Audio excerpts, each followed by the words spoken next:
ജാതീയ പാരമ്പര്യങ്ങളിൽ നിന്ന് ഒറ്റയ്ക്ക് വിശ്വാസത്തിൽ വന്ന ദൈവത്തിന്റെ പൈതലെ നീ ആരാധിക്കാൻ പോകുന്നുണ്ടല്ലോ. എന്താ നമ്മൾ പോകുന്ന ആരാധനാ സ്ഥലങ്ങളിൽ നിന്ന് നിങ്ങൾക്കുള്ള വ്യത്യാസമെന്ന് ചോദിക്കുന്ന ചോദ്യം കേട്ട ദൈവ പൈതല്, നിന്റെ ചോദ്യത്തിന് മുമ്പിൽ തെളിയിക്കാൻ വേറെ ആരുമില്ല. ഇന്നലെ വരെ ഞങ്ങളുടെ കൂടെ ഇവിടെ വന്നതിന് ശേഷം ഇന്ന് ഇങ്ങോട്ട് പോകുമ്പോ എന്തുവാ നീ പോന്ന ദൈവത്തിന്റെ പ്രത്യേകത എന്ത് എന്നൊരു ചോദ്യം കേട്ട ആരെങ്കിലും ഇതിനകത്തുണ്ടെങ്കിൽ ഞാൻ ആത്മാവിൽ വിളിച്ചു പറയാം, അന്ന് മോശ കേട്ടതുപോലെ, അന്ന് ഫറവോൻ ചോദിച്ചതുപോലെ ചില ചോദ്യങ്ങളുടെ മുമ്പിൽ നിൽക്കുന്നെങ്കിൽ നിനക്ക് വേണ്ടി ദീർഘമായ ദൂരം യാത്ര ചെയ്ത് മീറ്റിങ്ങിന് വരുമ്പോൾ നൂറുകണക്കിന് ചോദ്യങ്ങൾ നിങ്ങളുടെ മുമ്പിലുണ്ട്. എന്തിനാ ഇത്രയും ദൂരം പോകുന്നത്?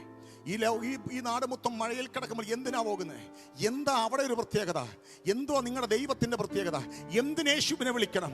എന്തിന് കർത്താവിനെ വിളിക്കണം എന്നുള്ള ചോദ്യം നിമിത്തം നീ നിന്ദിക്കപ്പെട്ടിട്ടുണ്ടെങ്കിൽ തെളിയിക്കാൻ ഇറങ്ങുന്നത് വേറെ ആരുമല്ല, ഏത് നാമനിമിത്തം നീ നിന്ദിക്കപ്പെട്ട ഈ ദിവസങ്ങളിൽ എവിടെയോ നാളുകളായി നിന്നെ നിന്ദിക്കാൻ വെച്ച വിഷയത്തിന് മുമ്പിൽ, നീ ചോദ്യം ചിഹ്നമായി നിൽക്കുന്ന വിഷയത്തിന് മുമ്പിൽ തെളിയിക്കാൻ നിന്റെ ചുറ്റുപാടുകളുടെ നടുവിൽ, നിന്റെ അയൽക്കാരുടെ നടുവിൽ ദൈവം തെളിയിക്കാൻ ഇറങ്ങിക്കഴിഞ്ഞാൽ എവിടെയോ തലമുറകൾ ഉണ്ടായി വരും, എവിടെയോ വാതിലുകൾ ഉണ്ടായി വരും, എവിടെയോ സാമ്പത്തിക മേഖല ഉണ്ടായി വരും, നിന്റെ കുടുംബം പുറത്തു വരും, നിന്റെ ശുശ്രൂഷ